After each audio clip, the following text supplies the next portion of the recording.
नमस्कार। गर्भनाल के इस डिजिटल संवाद में आप सभी का पुनः स्वागत है। महाभारत एक ऐसा महाकाव्य है जिसकी सीमाएं भौगोलिक नहीं बल्कि वैश्विक हैं। कल हमने इस पर एक युवा नजरिए से चर्चा की थी। आज हम इसे एक अंतर्राष्ट्रीय नजरिए से प्रस्तुत करेंगे। मित्रों,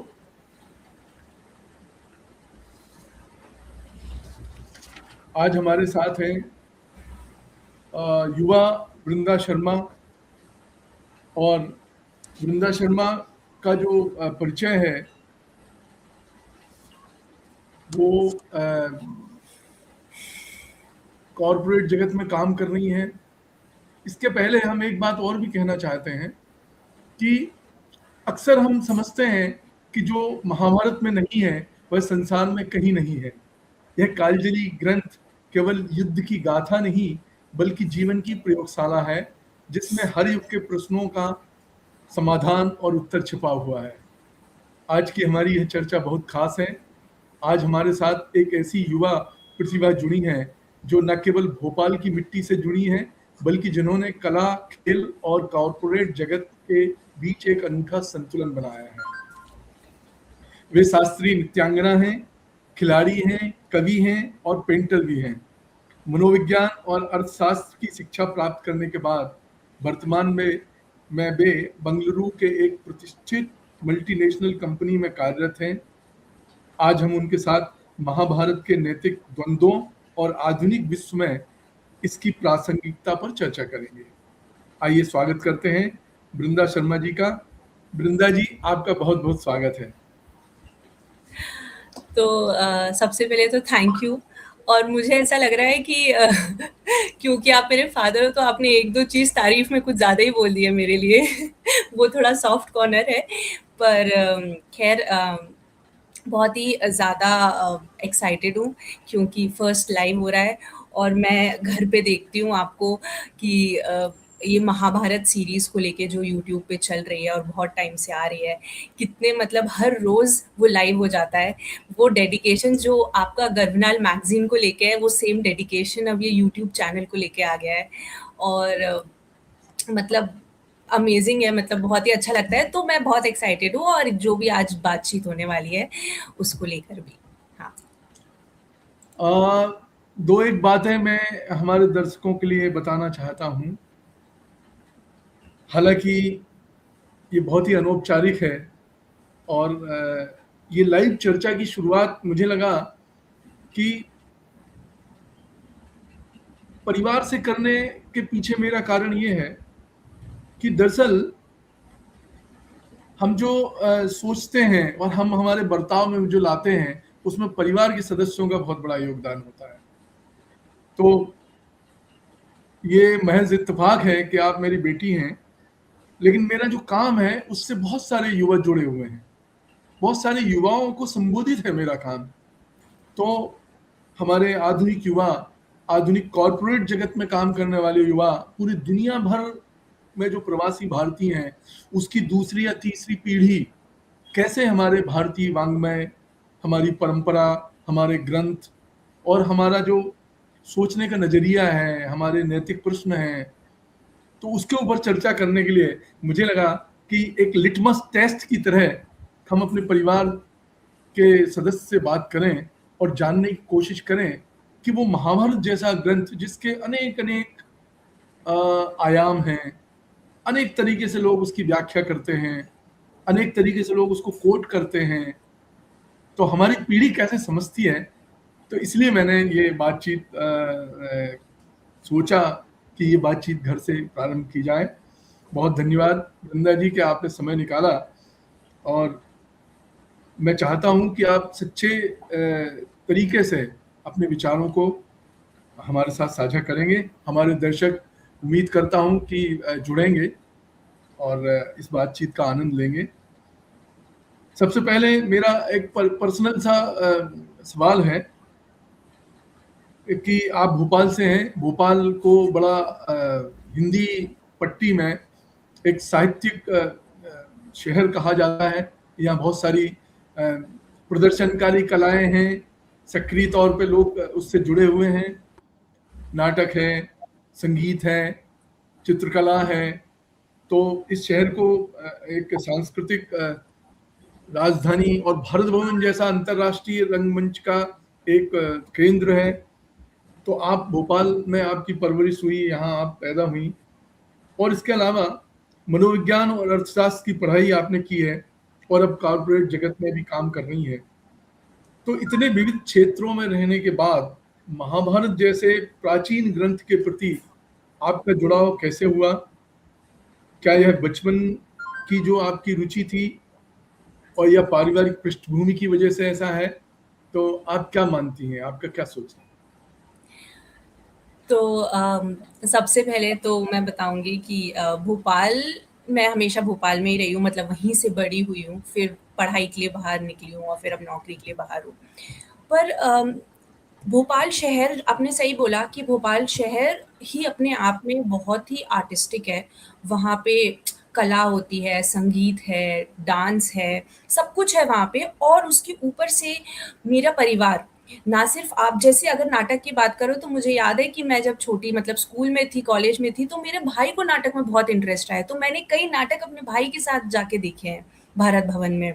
तो और रही बात संगीत की, तो ये तो मतलब सबको पता ही होगा कि आपको ही संगीत का कितना शौक है।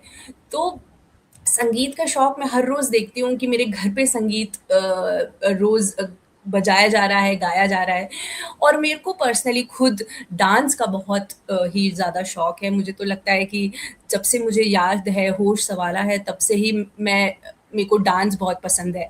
तो अम आर्ट की बात करें तो हाँ, मतलब फैमिली से कह सकते हैं कि मुझे बहुत इंटरेस्ट है। तो ये तो बात हुई आर्ट की और भोपाल की, पर अगर मैं महाभारत की बात करूँ, तो महाभारत में इंटरेस्ट जो मेरा रहा है, मुझे इन जनरल फ़िलॉसफ़ी में, साइकोलॉजी में काफ़ी इंटरेस्ट रहा है बचपन से ही। और महाभारत मुझे याद है जब लॉकडाउन चल रहा था, उस वक़्त मैंने टीवी पे महाभारत देखी थी पहली बार। उससे पहले मैंने कई बार सुनी थी कहानियाँ, थोड़ी-मोड़ी मुझे पता थी।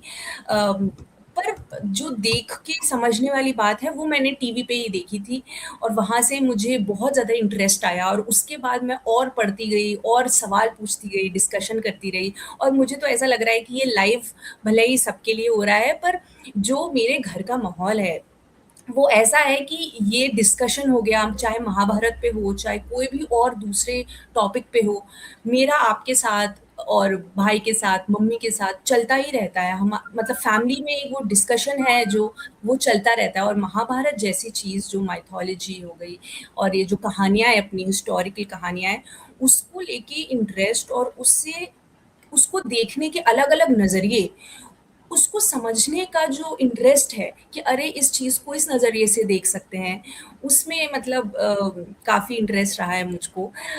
तो हाँ।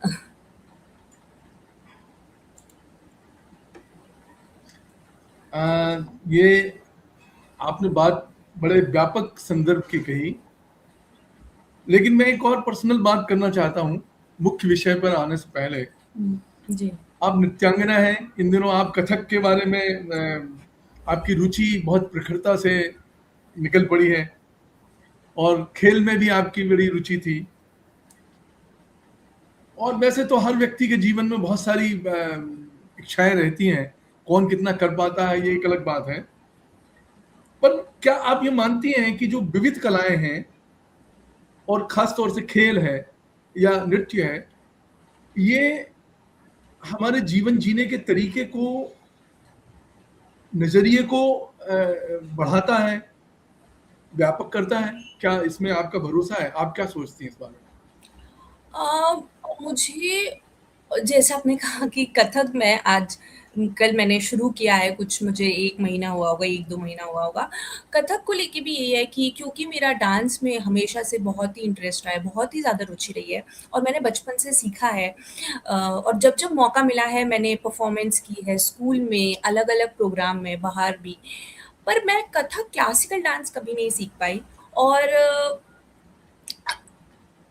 अब इस टाइम पे मैं आ गई हूँ कि ऐसा लगता है कि जो बचपन की जो ख्वाहिशें होती हैं, जब वो अधूरी रह जाएँ या बचपन में पूरी ना हो पाए, तो ऐसा नहीं सोचना चाहिए कि बचपन में हो मतलब नहीं कर पाए तो अब कभी नहीं कर सकते।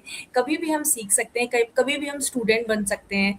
तो हाँ, और ये बात तो मैंने आप ही से सीखी है ख़ैर कि कभी भी हम कुछ भी चीज़ की शुरुआत कर सकते हैं। तो हाँ, कथक की एक जर्नी शुरू की है मैंने सीखने की और उसमें बहुत ही इंटरेस्ट आ रहा है। और रही बात ये जो जितनी भी अलग-अलग कलाएँ हैं, जो भी रुचि हम एक किसी भी इंसान को किसी भी चीज़ के प्रति होती है, उसको हमेशा साथ में रखना चाहिए, चाहे वो खेल क्यों ना हो। खेल में भी मैं काफ़ी हमेशा से रही हूँ, बचपन से, स्कूल टाइम से।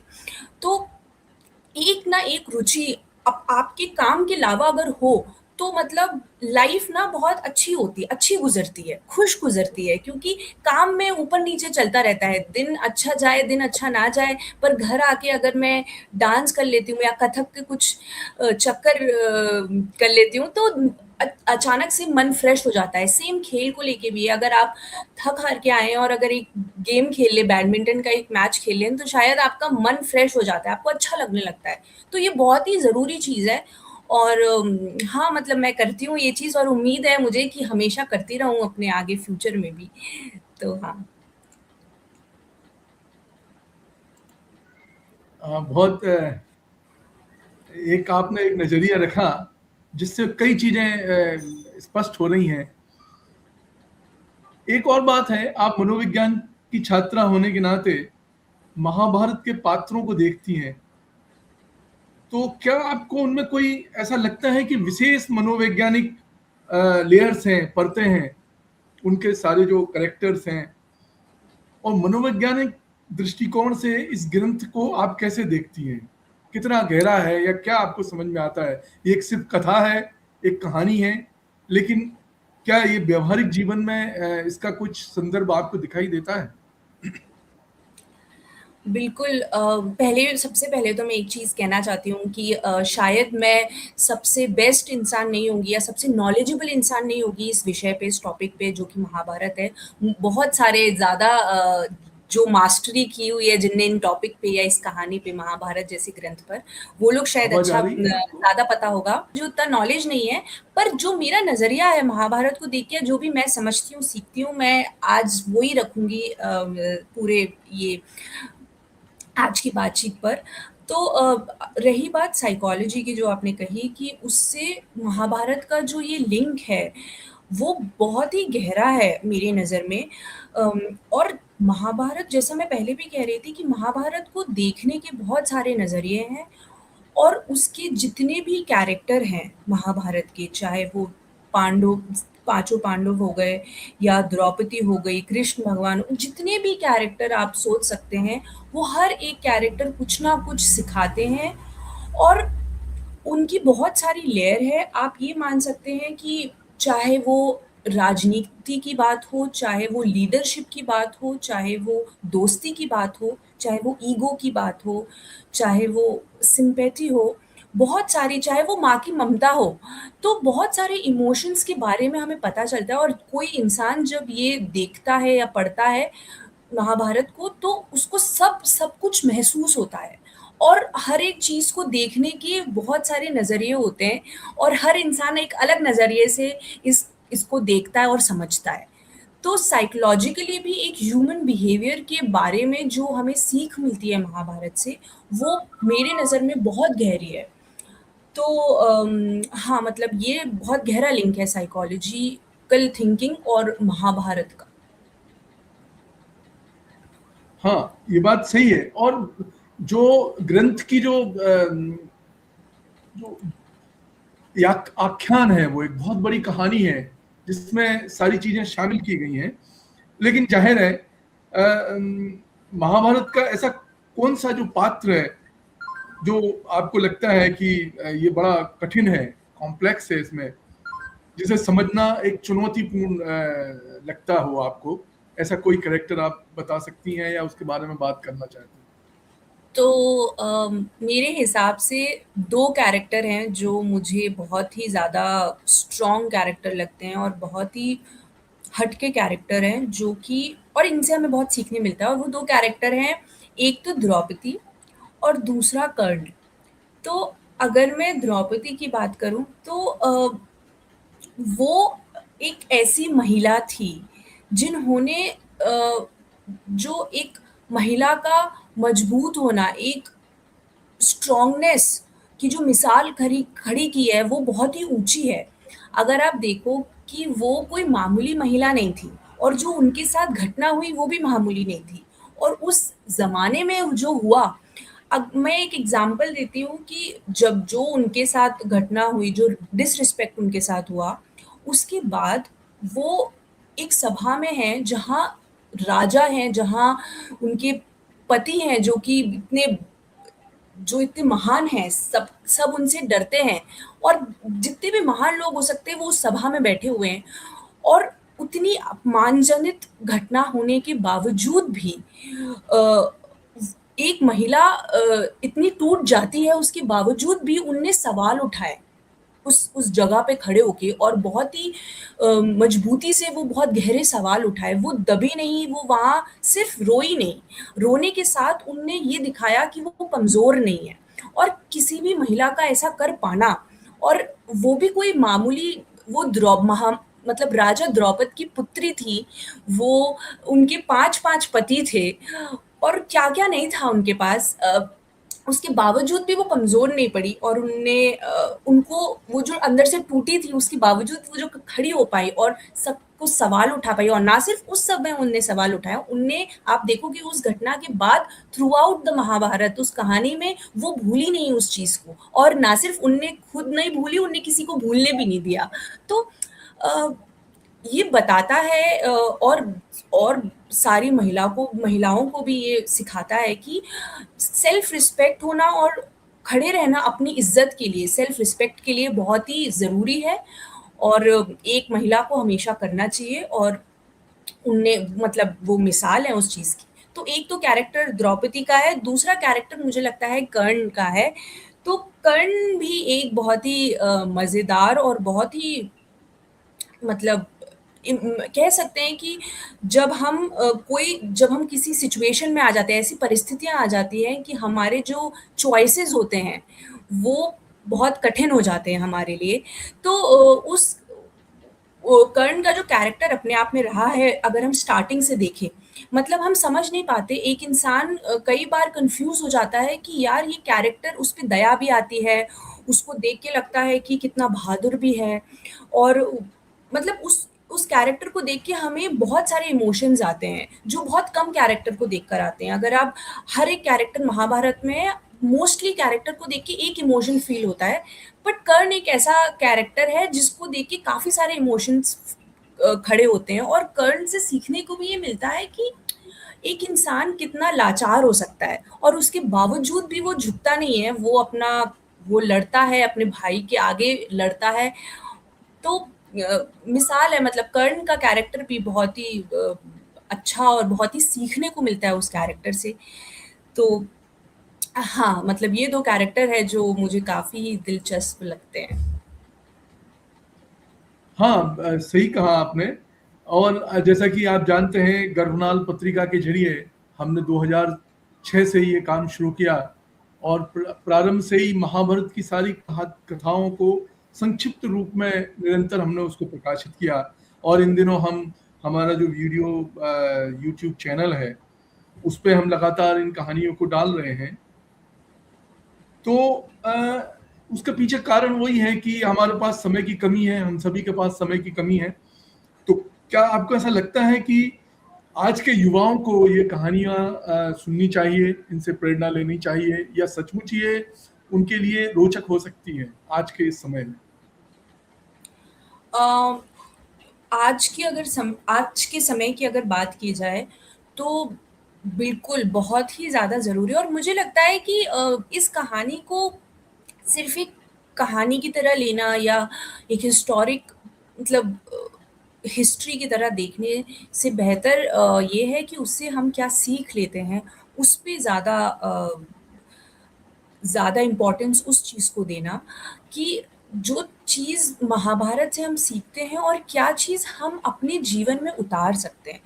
आज का टाइम चाहे आप अपने काम आप काम करने जाते हैं, हर इंसान काम करने जाता है और एक पॉलिटिक्स चल रही होती है हर जगह, तो आप उसको कैसे फेस करते हैं? आप अपने इमोशंस को कैसे मैनेज करते हैं? अगर ए, मतलब महाभारत की बात हो और भगवत गीता की बात ना हो, ऐसा तो नहीं हो सकता। भगवत गीता एक बहुत ही कॉम्प्लेक्स चीज़ है, उसको समझना, उसकी गहराई में उतरना बहुत ही कठिन है।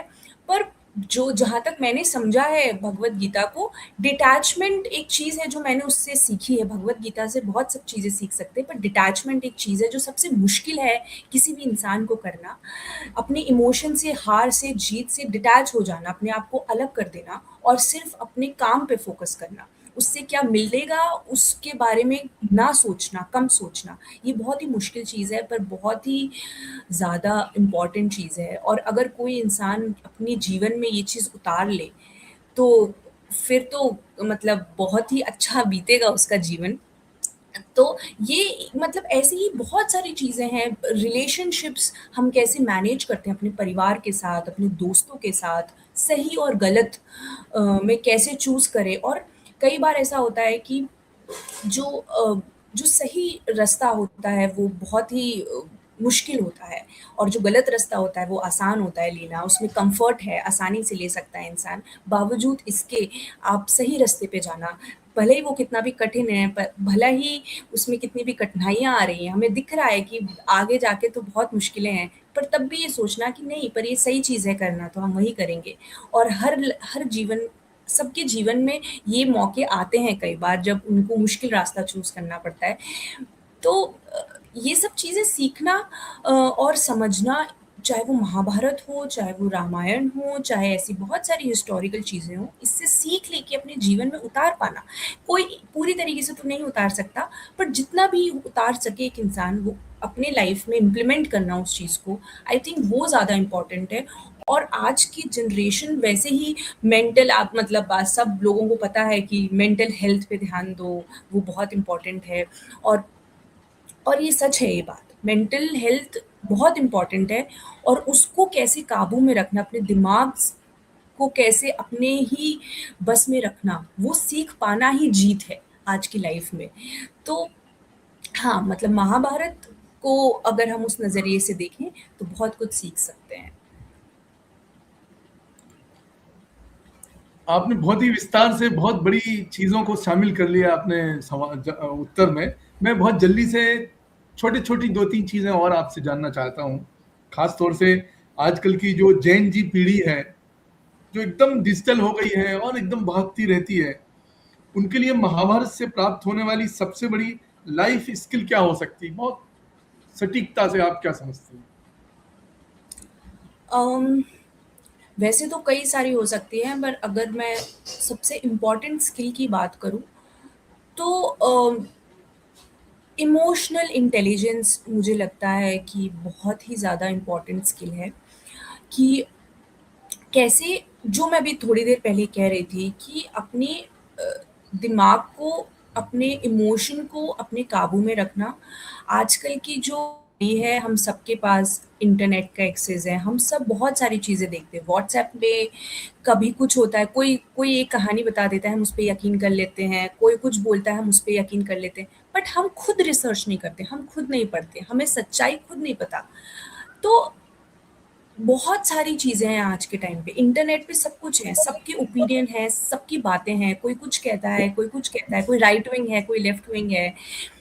पर असलियत क्या है? हमें अपना इमोशनल इंटेलिजेंस यूज़ करना बहुत ही ज़रूरी है, क्योंकि टू मच ऑफ इंफॉर्मेशन है आज के टाइम पे।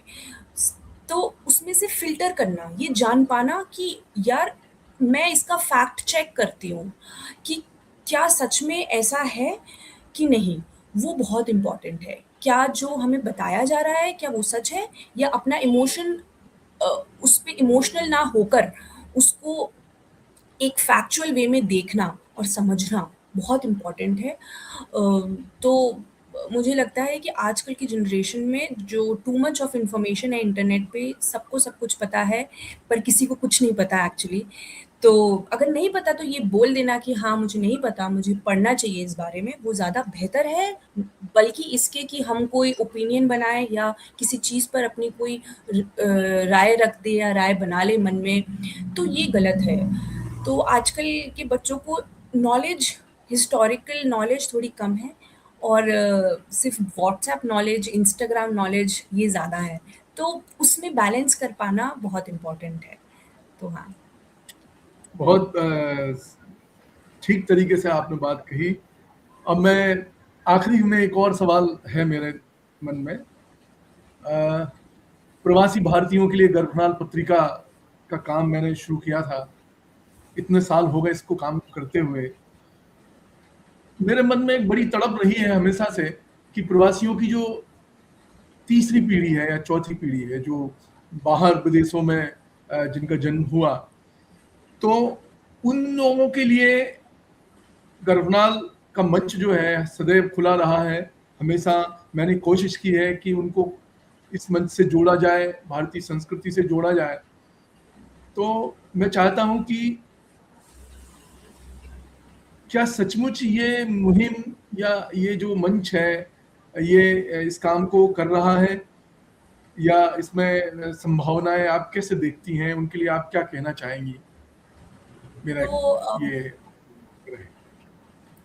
तो मैंने फिर ये एक थोड़ा पर्सनल चीज़ हो गया, बट ये सच्चाई है कि मैंने बहुत सालों से, मतलब मुझे याद भी नहीं है, जब से मैं छोटी बच्ची थी, जब से मैंने होश संवारा है, मैंने आपको देखा है गर्भनाल में करते हुए, काम करते हुए। और जो जो इस मैगज़ीन से आउटपुट निकल रहा है, वो प्राइज़लेस चीज़ है। मतलब एक वो बात हो जाती है, किताब हमेशा के लिए हो जाती है। ये वही मैगज़ीन है कि गर्भनाल इटर्निटी के लिए हो चुकी है, और उसके अंदर की जो चीज़ें हैं, उसमें जो लिखी गई हैं, जो कहा गया है, लोगों के विचार जो हैं, वो भी ऐसा ही है, प्राइज़लेस है।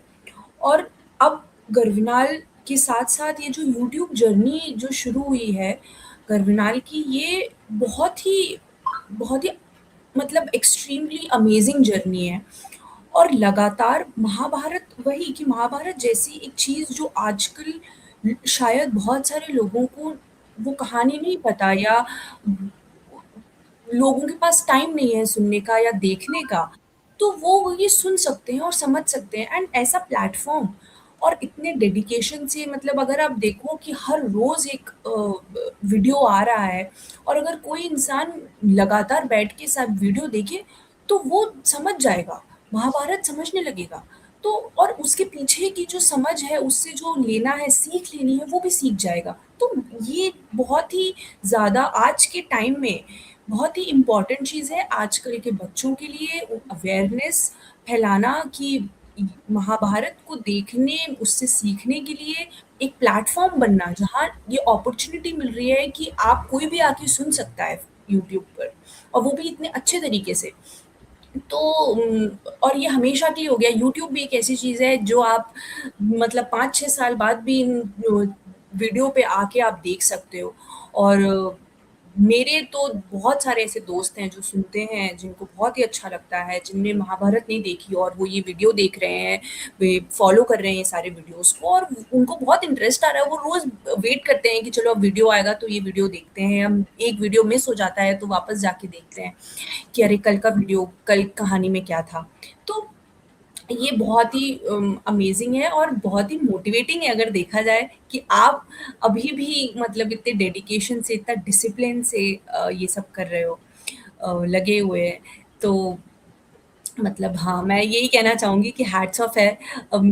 इवन दो आप मेरे फादर हो, बट मैं इसलिए थोड़ा सॉफ्ट कॉर्नर है, पर ये बात सच है कि बहुत ही कम लोग हैं जो इतना डेडिकेशन से ये सब कर पाते हैं।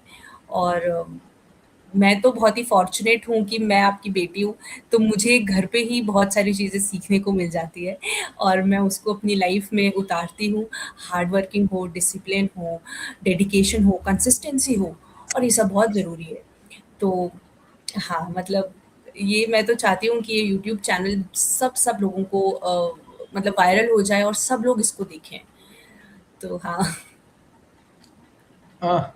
हमारे एक दर्शक हैं, हमारे परम मित्र और उनने एक कमेंट लिखा अभी कि पिता पर बिटिया भारी पड़ रही है आज की चर्चा में। तो हम उन्हीं इमोशंस की बात है जिन पे कंट्रोल करना है, और सचमुच मैं कंट्रोल नहीं कर पा रहा हूँ। मेरा जो स्वाभाविक प्रश्न है या जो मेरे विचार उठते हैं, तो चलिए मैं आप दर्शकों को ये बताना चाहता हूँ कि ये श्रृंखला की बहुत सारी कड़ियाँ मेरे दिमाग में है। गर्भनाल के जरिए हमने बहुत बहुत उम्दा और ज्ञानी प्रवासी भारतीय संसार को जोड़ा है, और विदेशी यूनिवर्सिटियों में इंडोलॉजी डिपार्टमेंट के जो एचओडी हैं, जो जो वहाँ के प्राध्यापक हैं, उनको भी हमने जोड़ा है, जो भारतीय पुरातन ग्रंथों में जिनका बड़ा अधिकार है, जिन पे उन्होंने शोध किया है। तो ये श्रृंखला निरंतर चलेगी और मैं कोशिश करूँगा कि इसे और रोचक बनाऊं और इस पर विमर्श करूं। बहरहाल आज के लिए मैं यही कहना चाहता हूं वृंदा जी को कि इन महत्वपूर्ण प्रश्नों पर अपना दृष्टिकोण साझा करने के लिए बहुत बहुत धन्यवाद। दर्शकों, हम आशा करते हैं कि इसी तरह से प्रति सप्ताह आपको एक नए वीडियो के जरिए हम महाभारत की कथाओं को आधुनिक नजरिए से प्रस्तुत करेंगे। आप सभी का बहुत बहुत धन्यवाद कि आपने अपना समय हमें दिया, और वृंदा जी का भी बहुत धन्यवाद कि उन्होंने अपना कीमती समय निकाल के इस चर्चा को आगे बढ़ाया। बहुत धन्यवाद।